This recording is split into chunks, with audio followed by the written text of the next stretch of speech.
Hey everybody, welcome to Storm Talk. This is Way Through News meteorologist Brian Good. We are talking about our outlooks first for severe weather the next couple of days, which will get us into, of course, the holiday weekend. Good news on that front is that it looks fairly quiet here, but active to our west. You see severe weather for today, mainly across the Front Range of the Rockies. As we get into tomorrow, it's still there, anywhere from Colorado down into the heartland here of Texas, it looks like. And then we'll see the system kind of change somewhat as far as dynamics as we head into Sunday, but notice that thunderstorm chance in that lighter green shaded area gets to I-65, then the marginal, the darker green for severe weather in Paducah. So we're going to get more into that humid atmosphere toward the end of the holiday weekend, and that's when our storm chances will begin to go up as well. But in the short term, it's beautiful outside. Not a cloud to be found so far. I wouldn't run a few cirrus clouds streaming in, maybe a few cumulus later on, but we're in good shape this afternoon. Already in the 70s, in fact. 71 here, 69 at Fort Knox. Here is the RPM model. This will get us into at least the good chunk of the holiday weekend, and I'll show you what happens beyond that. For tonight, a warmer night tonight compared to last night. Some of us, especially around Campbellsville, around 36, 37 degrees this morning. Here in the city, we, of course, with the urban effect, did pretty good, about 48 for a low.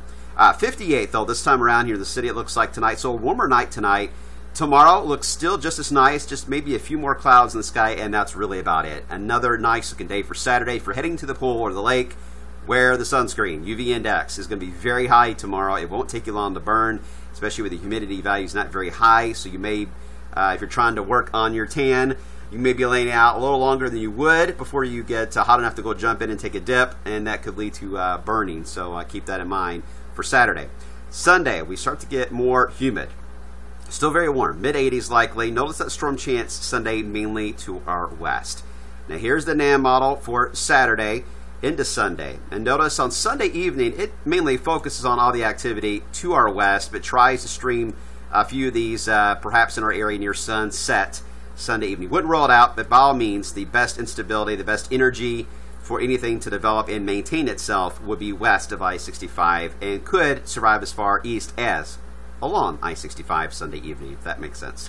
Now, as we into Monday, Memorial Day itself, it looks like a washout here. It's not likely to be, but it does look much more unstable on Monday for the holiday. We have raised the storm chances for the holiday itself, and there could be some gusty storms to keep an eye on, and then those will continue on through Monday night and early Tuesday. So Monday itself may not be as nice as Sunday. So each day gets slightly worse than the day before it, if that trend continues the way it's looking at this point. So kind of plan your outdoor activities probably on the front end of the holiday weekend, more so toward the end. When we look at severe parameters, I've been looking at some winds here for Monday itself for the holiday, and there is a period of some gusty winds that do come through the area. Highest wind chance, and even then it's fairly marginal across Indiana, even more so across Kentucky. But there is enough instability showing up. We got capes here by 1,500 along I-65 on Monday, so there could be enough energy to produce maybe some strong gusty winds. I wouldn't rule out a warning or two, certainly, but widespread severe weather just does not appear in the cards for this one, thanks to the fact that we don't have crazy jet stream winds over us. And the pattern as we head into the rest of the month here into June and beyond, in fact, looks overall to be much more on the cooler side of the plains. We've already seen that across the plain states of Texas. They're going to stay active with showers and storms.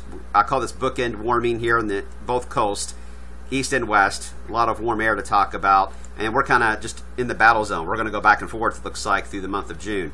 And because of that, precipitation values higher in the cooler areas, although I do think that on the front end of things, we're going to start off pretty wet. I do see signs, though, by the middle and latter portions of the actual summer season, we may end up being drier than normal. I don't want to say drought, but I do think July and August could feature more dry spells than the front end of the summer season. So we'll see how that plays out. All right, guys, a short version today because a lot of us don't want to sit here and listen to me talk, including myself. So enjoy the holiday weekend, stay safe, and we'll have much more on the weather coming up today beginning at 5.